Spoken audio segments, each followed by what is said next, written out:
தமிழர்களின் மொழி அடையாளம் தமிழ், தமிழர்களின் அறிவடையாளம் என்று சொன்னால் அது எங்கள் ஆசான் வள்ளுவ பேராசான் வகுத்து கொடுத்த திருக்குறள் தான் தமிழர்களின் ஞான அடையாளம், அறிவு அடையாளம் என்று சொல்லுவேன்.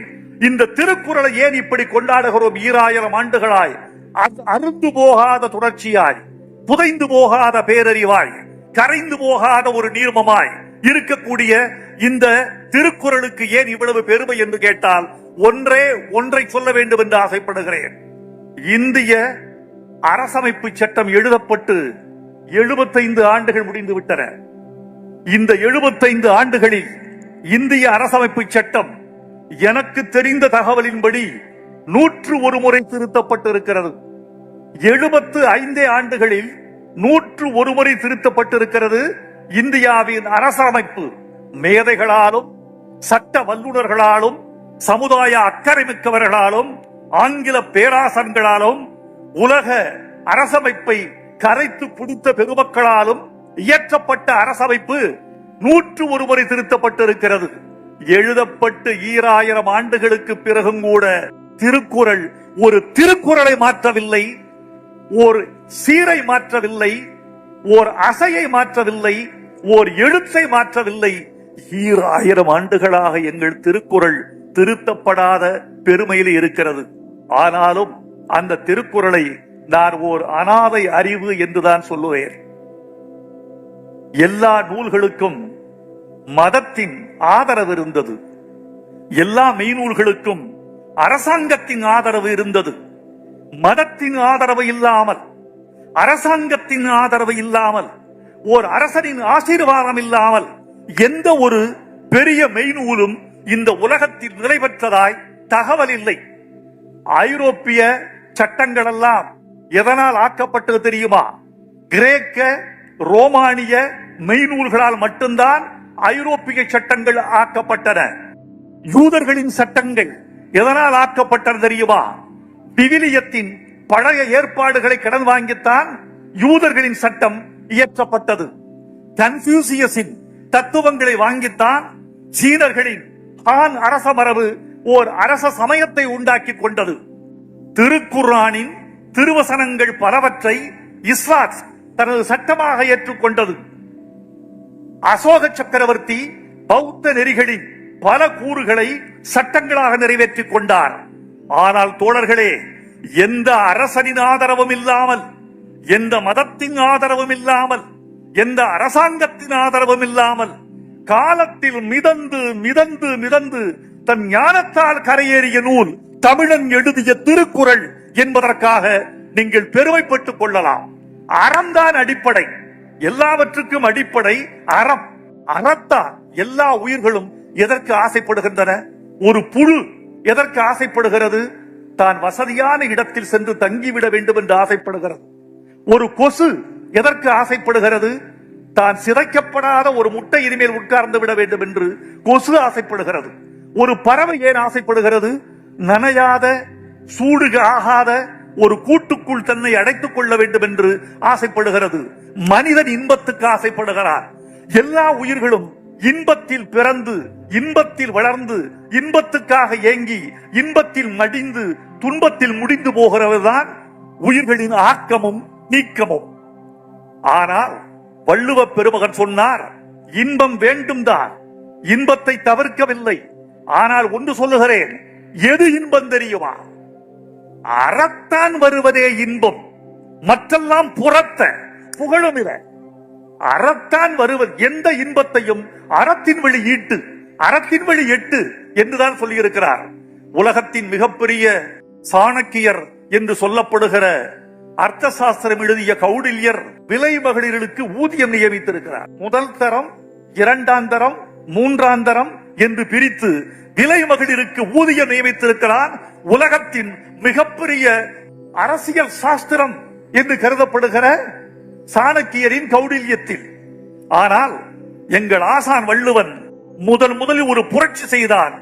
இந்த பரட்சமை என்ற உலகத்தின் பழைய தொழிலை தூக்கி எறிந்தான், கண்டித்தான். இருத்தரையில் ஏதில் பிணந்தெழியற்று பொருட்பெண்டிர் பொய்மை முயக்கம் என்று சொன்ன ஒரு புரட்சியாளன் நம்முடைய வள்ளுவ பெருமகன். மாக்கியவல்லியை பற்றி பெரிதாக சொல்லுவார்கள். தி பிரின்ஸ் 1513 இயற்றப்பட்ட இத்தாலியின் மாக்கியவல்லியின் தி பிரின்ஸ் என்று சொல்லக்கூடிய அரசியல் நூல். அந்த அரசியல் நூலை பிரித்து பார்க்கிற போது அரசனுக்கு அவர் இலக்கணம் சொல்ல வருகிறவன் சொல்லுகிறான், எந்த அரசனாக இருந்தாலும் மிருகத்தின் குணங்களை கற்றுக்கொள்ள வேண்டும். எனக்கு ஆச்சரியமாக இருந்தது. மாக்கியவெல்லியா இப்படி சொல்லுகிறார். உலகத்தின் ஐரோப்பாவின் மிகச்சிறந்த அரசியல் நூல் என்று பாராட்டப்படுகிற மாக்கியவெல்லியின் தி பிரின்ஸ் இப்படி சொல்லுகிறது, ஓர் அரசன் என்ன செய்ய வேண்டும்? மிருகங்களின் குணத்தை கற்றுக்கொள்ள வேண்டும். மிருகங்களின் குணத்தை அவன் கற்றுக்கொள்ள வேண்டும் என்றால் அது குள்ள நரியா சிங்கமா என்பதை அவனே தீர்மானித்துக் கொள்ள வேண்டும். இது மாக்கியவெல்லியின் அரசியல் நூல். எங்கள் அரசியல் பேராசான் திருவள்ளுவர் சொல்லுகிறார், தோழர்களே, அரசன் எப்படி தெரியுமா இருக்க வேண்டும்? நான் பெருமைக்காக சொல்லவில்லை தோழர்களே, இப்படி அரசாட்சிக்கு இலக்கணம் வகித்த ஒரே ஒரு பேராசான் வடமொழியில் இல்லை, ஐரோப்பாவில் இல்லை, அமெரிக்காவில் இல்லை, உலகத்தின் எந்த அரசியல் நூலிலும் இல்லை. முறை செய்து காப்பாற்றும் மன்னவன் மக்களுக்கு இறை என்று வைக்கப்படும். கடவுள் தனியா இல்ல. கடவுள் யார் தெரியுமா? எங்கள் அரசன் தான் கடவுள். அவன் எப்படி தெரியுமா கடவுள்? முறை செய்து காப்பாற்றும் மன்னவன் மக்களுக்கு இறை என்று வைக்கப்படும். இன்னும் திருக்குறள் நாம் நினைத்த உயரத்திற்கு தன் எல்லையை தொடவில்லை என்பதை மாண்புமிகு முதலமைச்சர் அவர்களின் கவனத்திற்கு கொண்டு வருகிறேன். உலக புகழ்பெற்ற பைபிள் 2500 மொழிகளில் மொழிபெயர்க்கப்பட்டிருக்கிறது. அது மதம் சார்ந்தது. நம் திருக்குறள் மதம் சாராதது. அதற்கு மத பூச்சு பூசினால் திருவள்ளுவரின் கண்ணீரே அதை கழுவி விட்டுவிடும். அந்த காவியை அதுவே சலவை செய்து விட்டுவிடும். திருவள்ளுவரின் நேர்மையை, திருவள்ளுவருடைய உறுதியை யாரும் குறைத்து மதிப்பிட முடியாது. 2500 மொழிகளில் மொழிபெயர்க்கப்பட்டிருக்கிறது பைபிள். வெறும் 58 மொழிகளில் தான் மொழிபெயர்க்கப்பட்டிருக்கிறது திருக்குறள். போதாது. இந்த உலகத்தின் பெருமொழிகளிலெல்லாம் திருக்குறள் மேம்பட வேண்டும். இந்த நாட்டுக்கு வருகிற அயல் நாட்டு விருந்தினர் யாருக்கும் முதல் பரிசாக திருக்குறளின் ஆங்கில மொழிபெயர்ப்பு வழங்கப்பட வேண்டும் என்பது என் எண்ணம். இன்னும் சொல்ல போனால், திருக்குறள் தெரியாமல், திருக்குறளை எழுதாமல் யாரும் அரசு பணியில் சேர்ந்துவிட முடியாது என்ற நிச்சயமான ஒரு திட்டம் நேரடியாகவோ மறைமுகமாகவோ தமிழ்நாட்டுக்கு இருக்க வேண்டும் என்று நான் விரும்புகிறேன். திருவள்ளுவர் சிலையை வணங்குகிறேன்.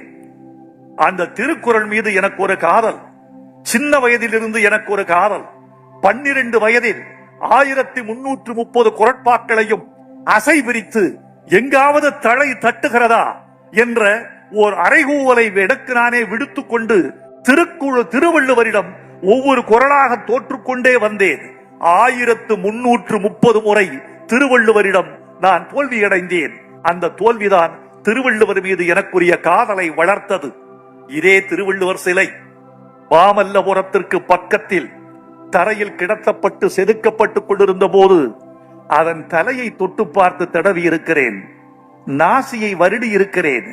இதே விரல்களால் மீசையை தடவி இருக்கிறேன். தாடையை ஸ்பரிசித்திருக்கிறேன். மார்பில் என் விரல்கள் பறந்திருக்கின்றன. கால்களை தொட்டு வணங்கி இருக்கிறேன். இந்த திருவள்ளுவர் சிலையை கணபதி சபதி அவர்கள், என் ஆருயிர் கரை சகோதரர், அவர் செய்த பொழுது நான் தொட்டு தொட்டு தொட்டு பார்த்து மகிழ்ந்திருக்கிறேன். அந்த சிலையை இன்று வானளாவிய உயரத்துக்கு பார்க்கிறேன். தமிழர்களே, இளம் மாணவர்களே, கண்மணிகளே, நீங்கள் எழுதிக் கொள்ளுங்கள். இந்தியாவின் பூகோளத்தை மாற்றி அமைத்தவர் கலைஞர் என்பதை நீங்கள் எழுதிக் கொள்ளுங்கள். தென்னாட்டில் விவேகானந்தர் சிலை இருக்கிறதே, அதுதான் குமரி முனை என்னொரு பூகோள எல்லை இந்தியாவில் இருந்தது. அதை மாற்றி திருவள்ளுவர் சிலை வானத்தை பார்த்து நிற்கிறதே, அதுதான் குமரி முனை என்று தமிழுக்கு பெருமையை, தமிழருக்கு பெருமையை, தமிழ் ஞானத்துக்கு உயரத்தை வகுத்துவிட்டு போனவர் முத்தமிழறிஞர் கலைஞர் அவர்கள். அவருடைய புகழ் இந்த சிலை இருக்கும் வரை ஓங்கும் என்று நினைக்கிறேன். வடக்கே ஒரு மலை இருக்கிறது, தெற்கே ஒரு சிலை இருக்கிறது. அந்த மலை காலப்போக்கில் கவிழ்ந்தாலும் கவிழலாம், கரைந்தாலும் கரையலாம். ஏனென்றால் இமயமலை இப்போது இருக்கிற இடம் கடலாக இருந்த இடம்.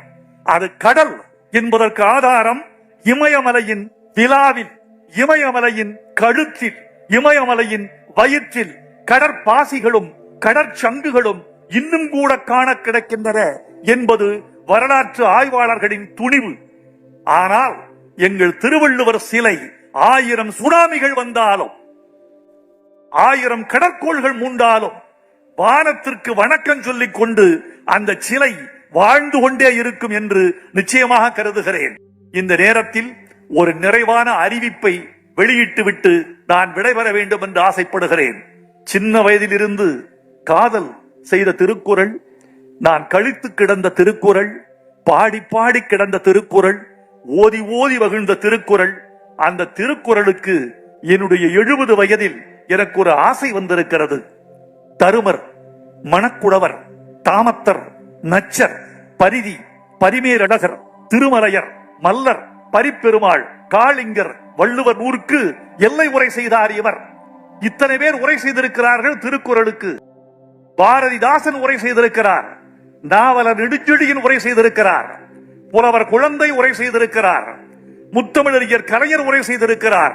இந்த நவீன உலகத்துக்கு 18 வயது பையனுக்கும் 18 வயது பெண்ணுக்கும் திருக்குறளை நவீன மொழியில் கொண்டு செலுத்துவதற்காக வைரமுத்துவாகிய நான் திருக்குறளுக்கு உரை எழுத வேண்டும் என்று தீர்மானித்திருக்கிறேன். உங்கள் வாழ்த்துக்களையே வரமாக கேட்கிறேன்.